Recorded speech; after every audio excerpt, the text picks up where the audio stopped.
introduce. Just say hi. Hi, I'm Brenda. Hi, I'm Jonas. Just speak up for the mic there. Oh, hi, I'm Brenda.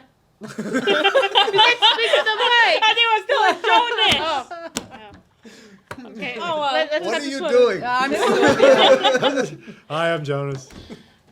I'm Matt. Hi, I'm Tamaz. I'm Sylvia. And I'm Brisa.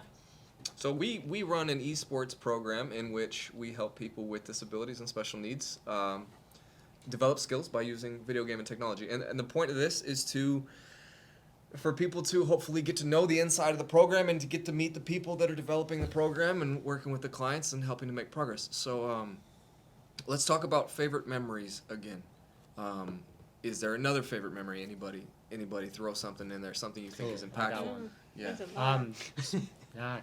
Gotta be quicker than that. You know? I go after we had a client who she's been with us kind of from the beginning. You know, it's kind of been about a month into the program she joined us, and she would get anxious and stressed very quickly, where she couldn't stay for longer than, let's say, 20 minutes.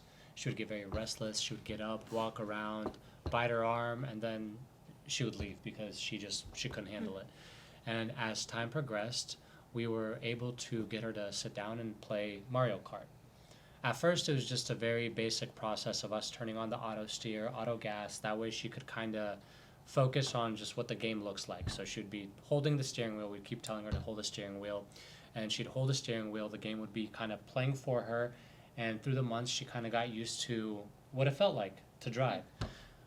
Time went on, and she started pressing the gas pedal on the Mario Kart set herself. She started steering herself, and she's been actually winning races versus a CPU on like 100 cc, you know, consistently. And the steering wheel is not easy to use. And she's been winning, and she's been focused, and she even started counting down for our chant, you know, which is really cool to see. You know, she does a 3, 2, 1 unified at the very Yeah, I end. think she's a great example of somebody who, if you didn't know progress looks so different for all our different clients. Like, I think she's somebody that if you didn't know what progress looked like, you wouldn't understand how big of a deal it was. I mean, Sylvia, you had her sit in a different part of the room. And when you have somebody sit in a different part of the room, to a lot of people, that's no big deal. But I think for this client, it was like, she's sitting in a new part of the room. That's amazing. We're all high-fiving, you know, excited because progress looks different for everybody. But just because it's not obvious to somebody doesn't mean it's any less important. No, yeah, I would. Oh, sorry. I'm gonna add to them real quick, but I would also like to add that with this client too, I've seen her use because in Mario Kart you have items, and so she's actually learned how to use them really good. Like in the beginning, I don't even think she even knew how to use them, much less the buttons, because the wheel's a little difficult, and it took me a while too for me to learn how to like use the items properly on the wheel. And I've been seeing her just starting to use them. Like, she can use them really well. She's even able to take, like, shortcuts with them. And shortcuts, it's a thing in Mario Kart where you kind of have to learn it as you play. Or you look them up online and figure out what's, like, the fastest way to get through a course. And I've been seeing her just use them like that. And I've been impressed because I've seen some hard shortcuts she's taken. What's cool too is the decision-making process there of like for understanding that sure. you know I figured out the track this way is shorter and it's faster, so I'm gonna figure out how to do that. You know, it's really impressive. What were you gonna say? I was going to say that I think this is a huge learning experience, not just for the clients, but for us. Yeah. Because yeah. we don't realize, and I know a lot of us, I've worked with the population for many years, but even to me, sometimes it's new that you have to push a little bit, even if it's a little bit uncomfortable and you don't know, well, I don't know how they're going to take it. But if we don't push them, we're not going to know what they're capable of.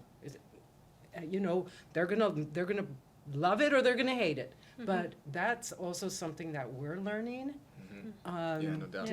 to deal with. And The first thing that actually came to my head was another client that we had who was playing Super Smash Brothers, and he would play with the lowest difficulty possible, and he would not want to give up that easy way to keep winning matches. And so we slowly started introducing him to like a small challenge. We're like, here, if you can beat this guy, let's bump it up, not to the highest level, but to the little by little.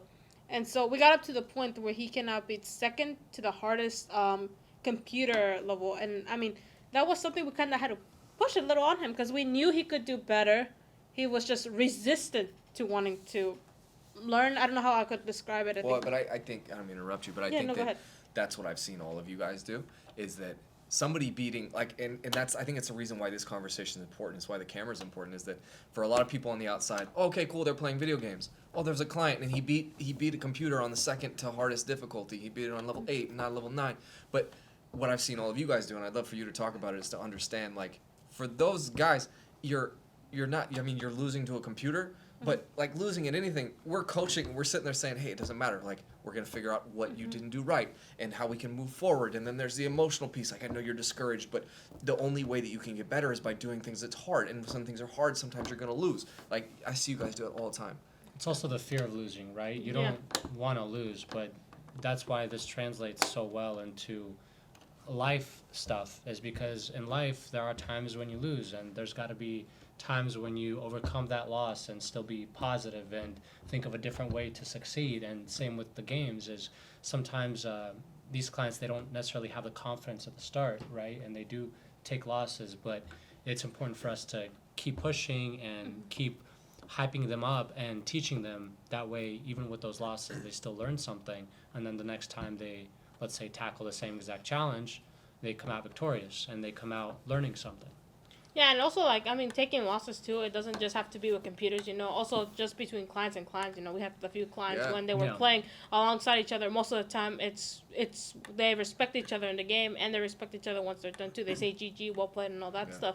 But there have been instances where we had to help clients who, after a loss, they really couldn't take it and either turned off the console or started talking very negative of themselves, saying, I can't do this. And so it's important. I mean, I really like that we are helping these people, you know, letting them know that one loss doesn't put your whole world apart. It just means that you're learning something from it. That's how you handle better. it. Yeah, and I mean, even then, like, also as adults, too, like, we all go through this. I mean, every one of us here is a gamer at heart. We've all played a game that we're invested in.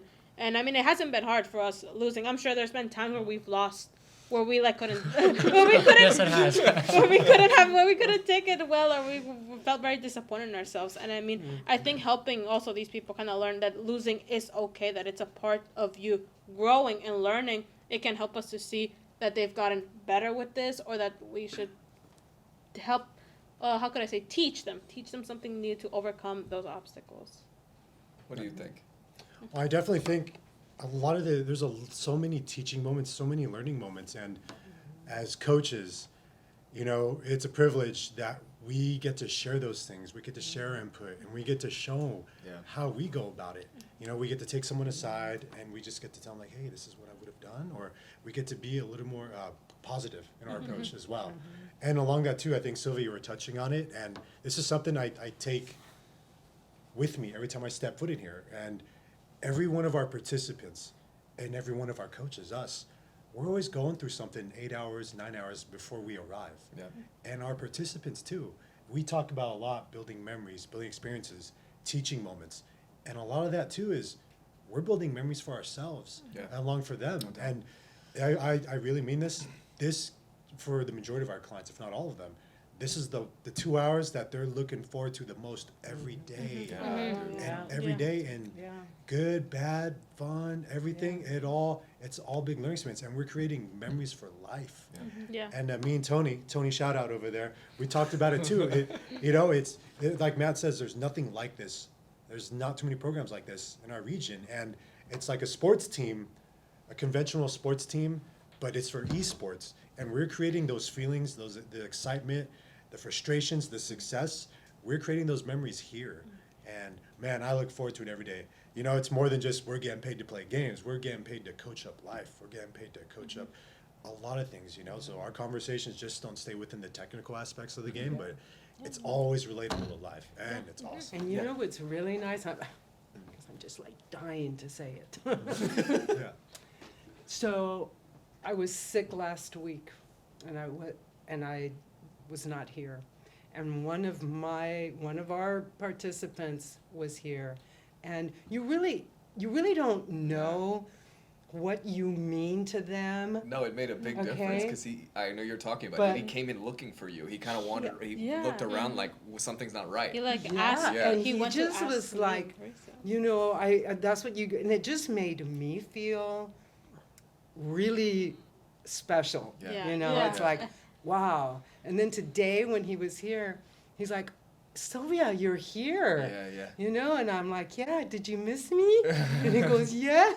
Yeah, And it's just so endearing to know that the way that they feel about you, you know, and Yeah, I think also what's interesting is like this program holds you accountable to the things that you're saying and the things that you're preaching because the Yeah. things we're saying and preaching are like it's okay to go out. You need to go outside your comfort zone so that you can grow. Yeah. Like it's okay to lose because when you're losing, you know you're doing something hard. It means you're growing. Yeah. Like we're teaching these things every single day, and you leave here, and then like and we're human. right. Like we all have resistance with these things. Yeah. I don't want to get out of my damn comfort zone. Like, but I just told so and so that they have to, so I have to. Like I think it impacts all And of we life. learn from them. No doubt. They're not just learning from us. No doubt. We learn, I learned so much from them. No doubt. So I guess the relationship as a coach, well, let's just, we had a client who really wanted to know how to code, how to build a game.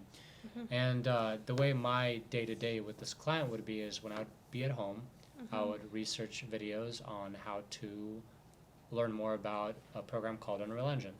This program is massive. It's used to develop games like Yeah, Fortnite, very Rocket League, very very complicated. complicated. Yeah. It's got a lot of stuff, and I wanted to help the client learn because the client was struggling to learn this kind of stuff at home. Maybe it wasn't sticking. Maybe he needs someone who would have, sat down and told him exactly what to do. So I would go home, I would research, I would come back, and I would have a couple videos that I found on YouTube, and we'd do step-by-step processes of building a game, building the map, coding animations, and kind of doing all that together. And my relationship was kind of telling him what to do. We test it. It works great. It doesn't. All right, let's go back and let's figure out together what happened because, at the end of the day, I'm human too. I make mistakes. And in coding, you're going to make mistakes. And when you do, things aren't going to work out. So we got to learn how to kind of push past that and, For sure. look at the whole process. What is your favorite part of the day? Wow. My favorite part of the day. Wow. What It's a not question. dinner time. It's not lunch. Not even breakfast. And it's not even breakfast. My favorite part of the day, I believe it or not, and I actually tell Matt this. No, this is so loaded. Yeah, being here at UESL playing the games. So my favorite part of the day is when we go outside and we've been inside playing for about 45 minutes to an hour, but I really enjoyed that. We're able to bring that energy outside. And me and Tamaz especially, we'll forget that, it's been 15, 20 minutes. And we'll flip it. Hey, do you guys want to be out a little longer? Yeah. Heck yeah. So it's grown from maybe a handful of our participants to like maybe 8, 10. Yeah, We had a like- full-blown soccer we had game like today, four- 5-on-5. We what had was it, people 5-on-5 soccer. people who Yeah. never came out, Yeah. like Yeah. I don't want to say names, but Yeah, yeah. can I say names? No. Who doesn't come No. out? Sorry, folks. And shout out to that bus driver from Poway who's always honking at us. We see you. we see you. We're playing wiffle ball, soccer, or football. We see you, bro. But we had a Thanks for the 5-on-5, support. like people who usually are Crazy. inside, not really going outside, maybe playing Uno, Board which games. is great. Yeah. Spot it, great. Nothing wrong with it. Nothing at all. wrong with it at all. But this time they were actually playing soccer and they were like cheering us on and Yeah, whatnot. And to add to that, yes, participants that are normally sedentary, normally that just want to be on their phones, Yeah. tablets, or computers, They're there. they have slowly and surely just come out. They're throwing the tennis ball, started with the tennis ball. Kicking Now the they're on the soccer field, ball. kicking the Yeah, soccer ball. I think the environment's so important, right? Like if you're around people that are sitting, you're gonna sit. Yeah. If you're Yeah. around people that are gonna move and are all playing games, like you're so Yeah. much less likely to just sit when everybody else is doing something different. So the environment's kind I of think contagious. I think that's why the break is so important. It gives them Yeah. something else to do instead of just video games. I mean, because we all love gaming, but I mean, having the ability to be able to just go outside and smell the roses and play soccer for a little bit, I think that sounds touch so- grass. As they Touch say. yeah, Yes. definitely. Yeah, and I love that our participants have a choice. They can play, I don't know if Monopoly is one of the games, but they can Oh, do Monopoly that. would be vicious. Yeah. Let's not do that. Oh, I would love to bring it up. And board games is it's forever. It's been around forever, Yeah. and that's something that shouldn't be lost. And I'm glad that we get to do those things here. Yeah. You know. Yeah, so for people that don't know, we have a physical program's about 2 hours long. In the middle, we take about a 20-minute activity break to help people move and stretch and balance themselves because everybody's on the screens all the time. So sunshine, breathing, fresh air, exercise. It's very good. So we play soccer and we just do all the stuff that we just talked about. What is your favorite part of the day in the program? I like all of them actually, because there's always something new. Like the hard part is trying to pinpoint a specific point, because I could be here in the first half, and it could either be a blast, it could be on the break, it could even be towards the end. So it's very hard for me to definitively say what my favorite part of the day is. But honestly, I think I like it. If I had to choose out of all three of them, I think it'd be like the first half when I come in, because everybody's like pumped. Everybody, you know, some of our clients do go to school still and they come back a little tired. But usually in the first half, everybody's just ready to get on their gaming. Everybody's like setting up their consoles. Everybody's getting their controllers. You know, people are already getting ready to set up, you know, playing with other teammates. They already have their controllers like reserved for them and ready to go. So I really like seeing that positive energy. It's very contagious too. Yeah. It's you know, you can already hear them already like, let's go bro. They're already So the like anticipation. that anticipation of like, all right, I'm about to beat you or something like that. Not literally, but you know, figuratively in gaming. And I think that I love seeing that, because I don't do that as much anymore. But I still love seeing people getting excited over this kind of stuff. I think if I had to be my favorite part of the day, it'd be the first half. Yeah. Okay, and now for me, my favorite part of the day will have to be the break. So I play board games a lot. I play board games a lot with my clients, and so I think the other part that I like to see about them is, you know, when we play board games, we talk about, you know, our day, our social life. Is there something going on at home that I want? I get to see the different side of them, and I also get to hear stories that they have at home, you know, like, oh, hey, my mom or dad just got me this cool thing, or I'm going to go on vacation with some of the bros I found out from this program. And it's like, it's nice to see that our program has been able to, you know, bring a lot of these clients together, but at the same time feel comfortable talking to each other about their lives and not have any shame on it. Oh, no, if there's a problem too, they'll talk about it and they'll tell us. That way we are aware of what's going on and if we can help them or we need to give them some time. No, yeah, I agree. And that's coming from somebody who's very introverted and not like talking to people. I mean, it's really, and speaking of comfort zones, it's really hard for anyone to get out there and just kind of be like, I will tell you what I had for breakfast yesterday. Like, nobody does that. You really don't really do that with people you don't really know. But it's... I do. Okay, that's a different story. This is the outlier right here. But it's fun. Competition. But it's so fun. It's so Telling nice all the to be able to strangers what I see had for that. breakfast. It's nice to be able to see that people have acclimated to being with us. They have grown comfortable with us. It feels like a family. That's the only way I could describe this. It's like family. Everybody knows everybody. Heck, even when some of our clients are sick or they're out there, like, hey, where did so and so went? Where'd they go? Like, you can feel the energy being a little off. Like, okay, someone's missing. Someone's And missing. I think that comes down to trust, confiding in your coach, confiding in another participant in the program. Yeah, When you've- vulnerability Definitely. for sure. Oh, no, yeah. You've built that positive relationship, and they lay it on the line for you guys, and they'll tell you and talk to you. And that's, as coaches, it's not in the job description, but mentoring in life, not just in games, not just in the things that build a resume or college resume. You're building adults, you're building people that will contribute to society. And that's trust, and that's good stuff. Yeah. What's your favorite part? I'm really big into the communication and the social skill building, the relationship building. And in order for me to help advance somebody in that arena, I have to be really social. And I have to be able to communicate and build relationships. And one of my favorite parts is I love talking to the clients, you know, and it's just like, tell me what you did. What'd you do this weekend? And where'd you go? And, you know, then next thing I know, though, then I got a bunch of people that are like trying to tell me their whole story for the whole weekend, and you know, what I'm gonna do like in 2 months from now. So, but it's really cool because it's like making a bunch of friends. Really, they're just, you know, you're just talking and making friends, and you can tell they're so comfortable where they're at. So just, you know, putting them all together Well, It's great, and it makes and it makes the environment warm, friendly, and Yeah. that's beautiful. That's Yeah, awesome. because there's such a thing as, everybody can feel like the vibe, you feel like the energy. And I mean, people notice when the energy is off. And every time I'm in here, it's never felt off or anything. It's always just been sunshine and rainbows. I wish I had a better word for it, but that's what we're going to go off of.